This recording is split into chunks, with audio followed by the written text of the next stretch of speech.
keep the dorsiflexion on the back foot. Good.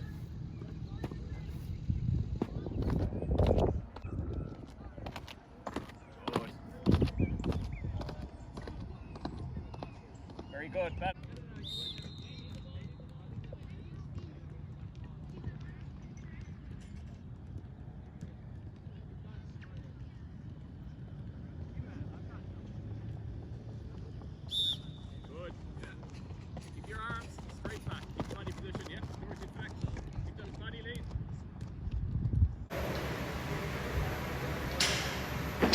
There it is, Dan. Yes!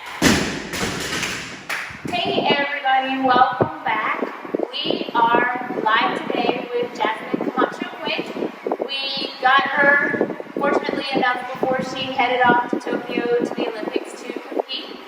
I don't know if you guys remember, about a year ago when we shut down for COVID, we did our initial interview with Jasmine and Asa and Grace and discussed how COVID had affected them and Olympic trials and their training in order to get to the Olympics. Well, since then, the Olympics was postponed. We're in July now, and the Olympics are back on in Tokyo. And Jasmine is gracious to give us a few minutes of her time so we can see where she is and how everything is going. So thank you, Jasmine, for being with us. I have a couple of quick questions for you. First of all, are you ready to go to Tokyo? Are you ready for this? I am. Just waited for so long for with Tokyo being postponed, gave us, more time to get ready to prepare. So I'm really looking forward to it. It's been a great year so far. Okay, so how did that affect you? So, I know when we talked to you last, you guys still weren't 100% sure whether Tokyo was going to be canceled. It was still hit or miss. So, how did that extra time affect you? Did it affect you physically, mentally? Did you have to kind of reprogram your training, your thought process? How did that go for you? I felt like for me, I felt like it went in a positive way for me. I was able to sprint last year. So definitely got to work, I just got to work on my speed. I didn't even hurdle last year, and I had to fly my coach from Ireland for hurdles. So I think last year kind of helped me in a way. And it's gotten me this far, so I think it all worked out for me. That's great. So I know this year in Tokyo, because of COVID, it's awesome that they're having the Olympics, but I know your family can't come. And I'm fortunate enough to be Jasmine's neighbor, and I know she's close with her family. So how does that affect you? Does it affect you that they won't be there to cheer you on? Or is it to you another meet, just mentally, I'm there to go, and that's what I'm there for? I want my family there, of course.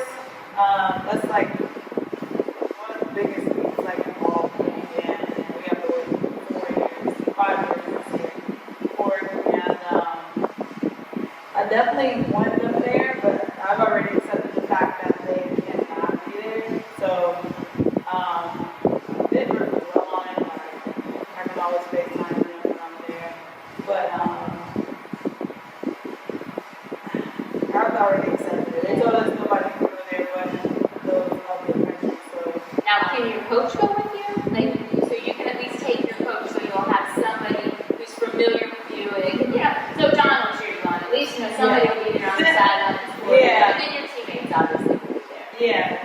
It's a good. Our coach will be there. Both of them actually. Awesome, good. So it all works out. I still have people there for support. We're only going to be there a couple days though. So you're going truly just for your events, and that's it? So are you going to be part of opening ceremonies? Is there any of that, with the countries coming through, or you're just strictly going in time to be there for your events, do your events, come home? As of now, yeah, I think they're only done this in 5 days prior. But I was told, I don't know anything about the ceremony. We do have our outfits for it, but I don't know how that's going to go, how they'll handle that. Awesome. Now, I know that you're second Olympics, so how do you feel this experience is going to differ from your first? Do you feel like the first was maybe just, okay, I'm here, it's a big big stage, and now I'm more prepared. Do you feel like the older you've gotten, the more settled you've gotten, the more prepared you will be? How do you think this is going to differ from your first one? I feel like this one is a lot different simply just because I've already been, so I know what to expect. I got I already just have like the knowledge of it and everything when it comes down to Olympics with the rounds. The worst has already happened with my first Olympics. So I know like this one I'm much more mature and I know how to handle things. Everything is just a lot different than what it was in 2016. So do you feel like this year is going to be your makeup for 2016? Like, like, I don't know, that's a race that's kind of gone. And this year, like, I'm getting some retribution for what happened in 2016. I'm ready to go. Yeah, like, it's definitely, like, making up for what happened 5 years ago. Just because, 5 years ago, I definitely felt like I would have been. But things happen, so. It happens for a reason, So like you said, you've grown, you're more mature. Yeah. Now, how were your Olympic trials affected this year? Was it different because of COVID and everything that's happened? Was it different for you with trials and qualifying than it was 4 years ago, or was it basically the same? Like, you didn't have to go to Puerto Rico to run trials in Puerto Rico. Okay. Yeah, I'm like, once we did the standard, just because of how many people we have like representing, it's not like such a big team for track. So once you hit the standard, you basically kind of need to go. I was competing overseas beginning of June. So when trials happened, which happened early, I was coming back from Italy, but I already hit the standard. So it's kind of like I was just going there to show face, not really to like race, honestly. And yeah, that's how it is in Puerto Rico. Yeah. So we've been following Jasmine through the season. We've been following you, and you are laying down incredible times right now. Jasmine is being very humble at this point. She is the fastest 100-meter hurdler for this season, because I don't want to get in any trouble by saying anything else. I don't know how that all works. But I know that this season so far, Jasmine's times are on fire, and she is the fastest 100-meter hurdler. So my question to you is, do you feel like you're at the peak of your game right now, or do you feel like, no, I'm getting there, and come Olympic time, I got a little bit more in that gas tank. I'm ready to go a little faster, a little harder. I don't feel like I'm about to peak, honestly. For me, I just feel like it's all like when that happens, it happens. I've gotten to that point, like, because the more you try to like run faster in the race and do things, like, that's when you really don't even hit the time that you want to hit. Just like going out there doing what you do in practice. So you let your body take over instead of your brain? As silly as a question as that sounds, your body knows what to do. Yeah. So if you take your brain out of it, then it's kind of like this, when you're going for a heavy set, you're doing something, and you overthink it, then your brain takes over, and then you get in your own head. So the hurling, you're feeling the same way. So you just kind of try to clear the brain out and the body do what it knows how to do. Yeah. That's the best, you think? Yeah, every time, whatever we do in practice, just do it there. It's just one time in the season, and I just kind of got a little bit anxious. Tried to do too much and fall started. So, and then prelims I ran, so I hit 3 hurdles. Still ran a decent time, but, I noticed like when I was really like anxious and anticipating like the run, every minute. So just staying like calm as there are blocks and just doing everything in practice. So you kind of said earlier, because you had this extra year, you had a whole year without her, and you worked on your speed. So my question would be, do you feel like you would like to try another event in track and field? Would you like to try like just the sprint, or would you like to try the 400-meter hurdle? Is there somewhere else you feel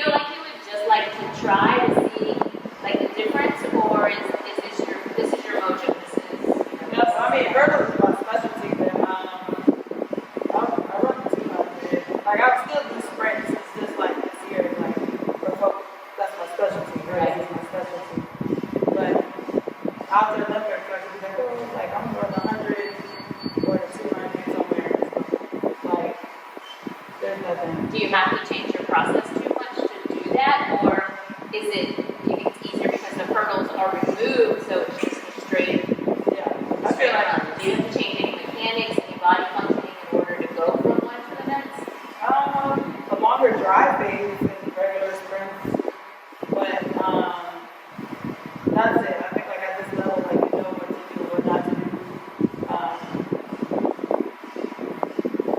Have fun with it. Like, I'm a I think regular, that's a great idea, and yeah. I think that shows your maturity, that you're like, just have fun with it, and that's a great thing. Okay, so we watched you train because you're in the gym with us quite a bit. You've been training here, and I got fortunate enough to go watch you do a track practice, which I didn't want to interrupt because it was one of her ones that she's getting closer. So I just went and watched for an hour, and I know they pair well together. Like you have to be strong. I don't think you can have one without the other. If you're on a professional level or even on a level where you want to compete with others.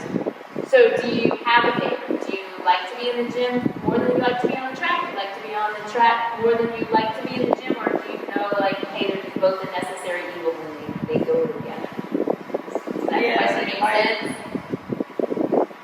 I don't like one more than the other.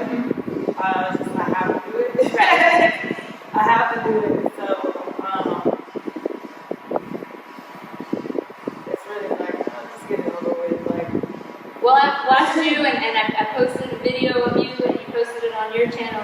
You hit some amazing strength PRs in here, laying down some great Olympic lifts, and I love that you get excited, and I love to see it, and I loved watching the difference with some of the technology that you guys have brought in, to see the power in your lifts that go from the bar to the iPad. So the technology and the training is amazing. Does that go in the track as well? Do you have those kind of things in the track, the electronic devices that measure maybe your speed or your takeoff speed or anything like that, or is that just a good old stopwatch? Yeah. Stopwatch. Yeah, I feel like we don't need that all the time on the track. Right. Back in the day, they didn't have it. Well, because those numbers again translate into the mental head game. So like you see those numbers and think, oh, I should get a better number. So to sometimes not having that just release the pressure of, you know what, I'm just here to do what I have to do what I know to do, which is to run or to hurdle or to come in here and lift without the devices that tell you how much power or how fast. You know, sometimes you take those away and it just lets you relax. It does take the brain out of it because then you're not looking at that number. Right? So, well, on the track, we always have a good time. Right. So that stopwatch is always there, whistle is always there. And here, I don't really like pay too much attention to the numbers that pop up on iPad because I don't really get myself worked out. Oh, this I didn't do as good as the last one or something like that. So I don't really like pay too much attention. Just okay, if I hit a good number, then I know I'm capable of doing that. Like as long as that shows that, then that's that. But I don't want to stress myself out trying to be perfect. right.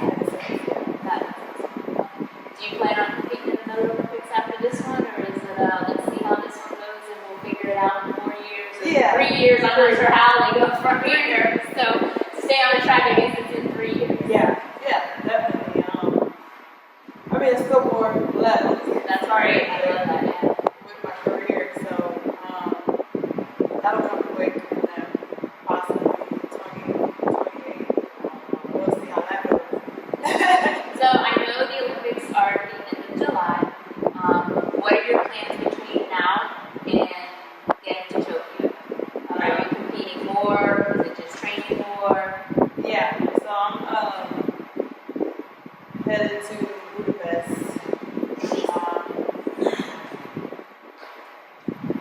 On Saturday.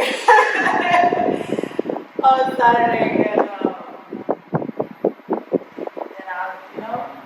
there's a plan from there. Like, I like that. Anything can change. I like that.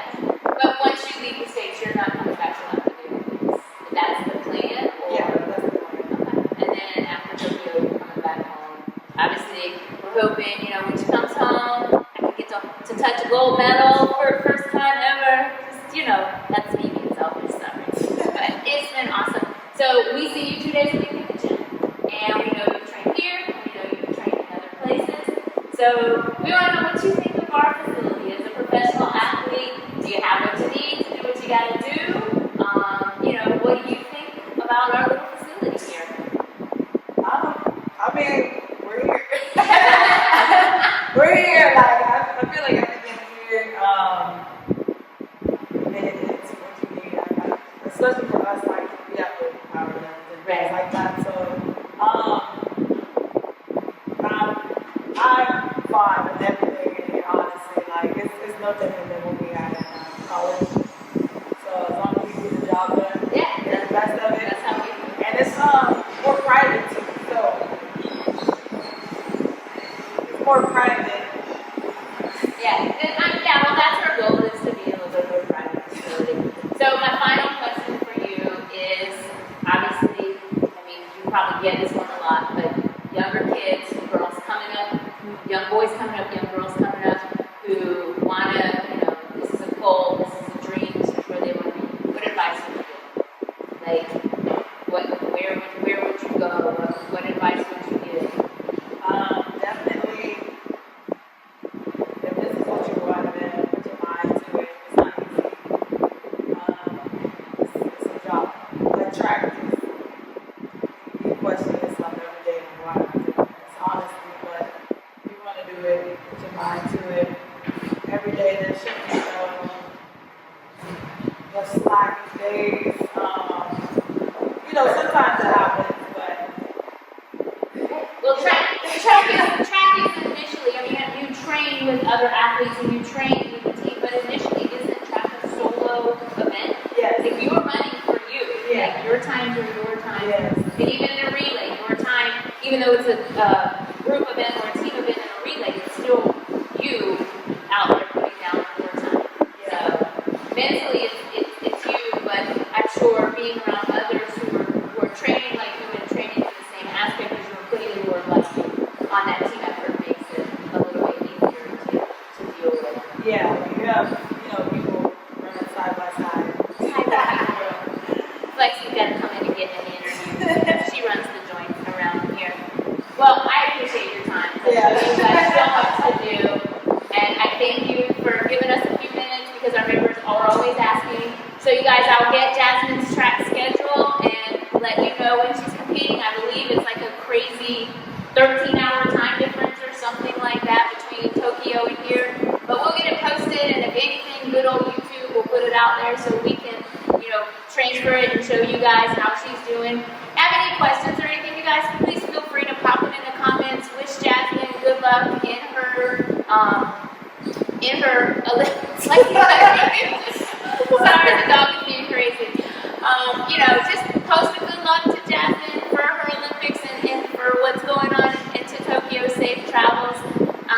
Again, thank you so much. Thanks to Asa, my awesome behind the cameraman today, who's hooking us up. You guys, as always, remember, stay safe, stay healthy, but most importantly, let's just be kind to one another. I'll see you guys next time.